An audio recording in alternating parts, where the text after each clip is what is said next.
வணக்கங்க. நாம நீ பாத்தீங்கன்னா பயோ என்சைம் தான் செய்ய போறோம். பயோ என்சைம் வந்து அதிகமான குவாண்டிட்டில நம்ம ஆல்ரெடி வீடியோ போட்டிருக்கேன். அது பார்க்காதவங்க இதுல பாருங்க. சின்ன குவாண்டிட்டில நம்ம செய்ய போறோம். கொஞ்சமான குவாண்டிட்டி செஞ்சு பார்த்துட்டு நீங்க அதிகமான குவாண்டிட்டில செய்யலாம். இது வந்து எல்லா இடத்துலயும் பயன்படக்கூடியது பயோ என்சைம். சோ அதனால நீங்க வாங்கி யூஸ் பண்றதை விட நீங்களே செய்யும்போது உங்களுக்கு ரொம்பவே யூஸ்ஃபுல்லா இருக்கும். அதுல சிட்ரிக் பயோ என்சைம் நம்ம செய்ய போறோம். சிட்ரிக் பயோ என்சைம் தோல் தான் நம்ம எடுத்துக்கோம்.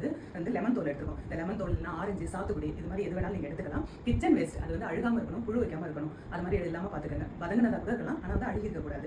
நல்ல ப்ராசஸிங், நல்ல யூஸ்க்காக இதை பண்ண போறோம். அதனால எது வேணாலும் போடலாம், போடாதீங்க. நான் இப்போ வந்து இந்த அளவுக்கு லெமன் தோல் இருந்தது அதை எடுத்துருக்கேன். அது கூட பாத்தீங்கன்னா கொஞ்சமா வந்து வேப்பல் எடுத்திருக்கேன். கொஞ்சம் என்கிட்ட வந்து செம்பருத்தி பூ இருந்தது, அதையும் நம்ம இதில் சேர்த்துக்க போறோம். இதுக்கு ஃபார்முலான்னு பாத்தீங்கன்னா 1:3:10:1 கண்டெய்னர் எடுத்திருக்கேன். இந்த கண்டெய்னர்ல நம்ம இது எல்லாத்தையுமே சேர்த்துக்க போறோம். இப்போ நான் வந்து 1 மடங்கு வந்து வெல்லம் எடுத்திருக்கேன். நல்ல வெல்லமாவே எடுத்துக்கோங்க.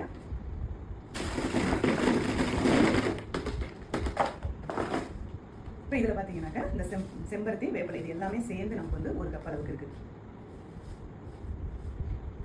நம்மளுடைய ப்ராசஸ் கரெக்டாக நடக்குது அப்படின்னு சொன்னாங்க. அது மேலே வந்து வெள்ளை கலரில் ஒரு லேயர் மாதிரி ஃபார்ம் ஆக ஆரம்பிக்கும்.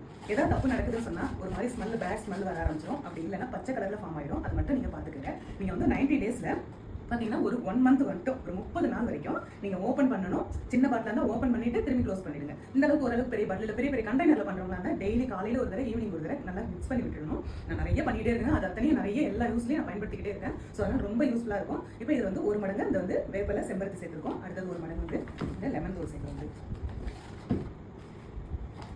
ஃபர்ஸ்ட் டைம் செய்யும்போது உங்களுக்கு 90 டேஸ் தேவைப்படும். அதுக்கப்புறம் உங்களுக்கு தேவைப்படாது. அதுக்கப்புறம் 45 டேஸ்லேயே முடிச்சிடும். அது வந்து இப்போ 2 மடங்கு நம்ம இது சேர்த்து மொத்தம் 3 மடங்கு. 1 மடங்கு எல்லாம் சேர்த்துட்டோம். 3 மடங்கு கிச்சன் வேஸ்ட்டு சேர்த்துட்டோம். இப்போ இதில் வந்து 10 மடங்கு அளவுக்கு தண்ணி சேர்க்க போகிறோம்.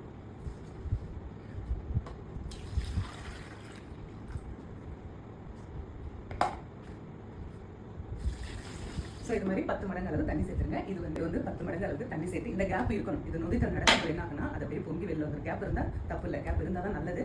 டைட்டாக போட்டு க்ளோஸ் பண்ணிடுங்க.